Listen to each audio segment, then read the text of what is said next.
নৈশভোজে আমন্ত্রণ জানিয়েছেন প্রধানমন্ত্রী নরেন্দ্র মোদী। সেই আমন্ত্রণ পেয়ে দিল্লি যাচ্ছেন ডায়মন্ড হারবারের সাংসদ তথা তৃণমূলের সর্বভারতীয় সাধারণ সম্পাদক অভিষেক বন্দ্যোপাধ্যায়। মঙ্গলবার তিনি দিল্লি যাচ্ছেন এবং এদিনই সন্ধ্যায় প্রধানমন্ত্রীর আমন্ত্রণে নৈশভোজে অভিষেক ছাড়াও উপস্থিত থাকবেন 7টি বহুদলীয় প্রতিনিধি দলের সদস্যরা। অপারেশন সিঁদুর ও সন্ত্রাসবাদ দমনে ভারতের পদক্ষেপের কথা বিশ্বের দরবারে তুলে ধরতে এই 7টি প্রতিনিধি দলের সদস্যরা বিশ্বের বিভিন্ন দেশে গিয়েছিলেন। মঙ্গলবার সন্ধ্যায় প্রতিনিধি দলগুলির সদস্যদের সঙ্গে বৈঠকও করবেন প্রধানমন্ত্রী।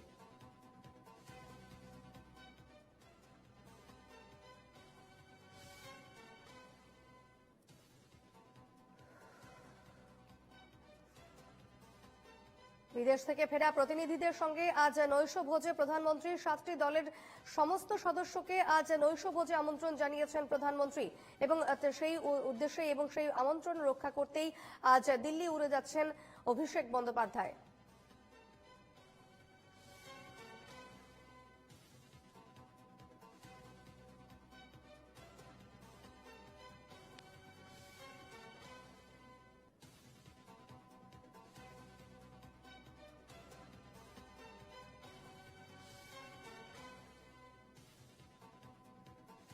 বিদেশ থেকে ফেরা প্রতিনিধিদের সঙ্গে আজ নৈশভোজ করবেন প্রধানমন্ত্রী নরেন্দ্র মোদী। 7টি দলের সকল সদস্যকে নৈশভোজে আমন্ত্রণ জানানো হয়েছে। প্রধানমন্ত্রীর 7 নম্বর লোককল্যাণ মার্গের বাসভবনে আমন্ত্রণ জানানো হয়েছে সদস্যদের। দিল্লিতে যোগ দিতে যাচ্ছেন তৃণমূলের সাংসদ অভিষেক বন্দ্যোপাধ্যায়।